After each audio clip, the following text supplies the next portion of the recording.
Silchar রামনগরের পেচাডহরে global public স্কুলে আয়োজিত প্রজাতন্ত্র দিবসের অনুষ্ঠানে পড়ুয়াদের দেশপ্রেমিক হওয়ার আহ্বান জানালেন বিশিষ্টজনেরা।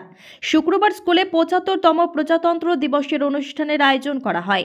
সকালে পতাকা উত্তোলনের পর পড়ুয়াদের মধ্যে বিভিন্ন ধরনের প্রতিযোগিতামূলক অনুষ্ঠান হয়। প্রতিযোগিতায় বিজয়ীদের হাতে পুরস্কার তুলে দেন অনুষ্ঠানে মুখ্য অতিথি আইনজীবী অমলেন্দু নাগ।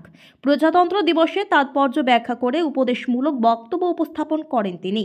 সবাইকে দেশপ্রেমিক হওয়ার আহ্বান জানান। অনুষ্ঠানে উপস্থিত ছিলেন অমিত নাগ, এপি সদস্যের প্রতিনিধি আতাউর রহমান লস্কর, সেবুল সদিয়ল, আমিনুল সদিয়ল, স্কুলের অধ্যক্ষ মধুমিতা দে, সুমনা গোয়ালা, রঞ্জিতা সিংহ, প্রিয়া দাস, পিনা বেগম বড় ভূঁইয়া, টিনা সিংহ, সোহানা বেগম মল্লিক, সুস্মিতা দাস, রিয়া আচার্য, ইয়াসমিন বেগম লস্কর, রুহুল আমিন লস্কর, ইয়াসমিন বেগম প্রমুখ। Bureau report, daily Barak. 26শে জানুয়ারি আমাদের প্রথম president of India doctor Rajendra Prasad implement করেছিলেন। আজকে তা ৭৫ বছরে পা দিল।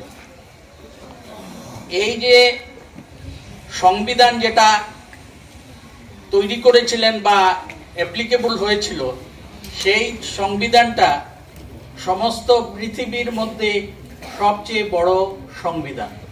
এত বড় সংবিধান আর কোনো দেশে নাই।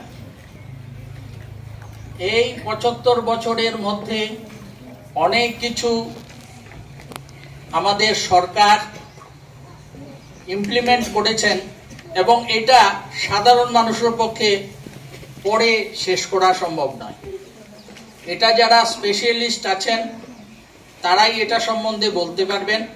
কখনো কখনো যখন সাংবিধানিক অসুবিধা আসে তখন তাদের পরামর্শ নেওয়া হয় এবং তারা সেটা পড়ে সবাইকে বুঝিয়ে দেন। বর্তমানে আমাদের প্রধানমন্ত্রী সংবিধানকে সামনে রেখে উনি এগিয়ে যাচ্ছেন এবং আমাদের দেশকে অগ্রগতির পথে নিয়ে যাচ্ছেন। আমি খুব একটা কিছু বলবো না, সেটা যখন আমাদের ছাত্রছাত্রীরা বড় হবে, তারা পড়তে পারবে, তারা বুঝতে পারবে, তখনই তারা এটার মর্মও বুঝতে পারবে। এই মুহূর্তে ছাত্রছাত্রীদের পক্ষে এই সংবিধান সম্পর্কে বোঝা সম্ভব নয়। আজকে এই ৭৫তম গণতন্ত্র দিবসে এইখানে যারা উপস্থিত আছেন সবাইকে আমি আমার আন্তরিক ধন্যবাদ জানাচ্ছি। নমস্কার।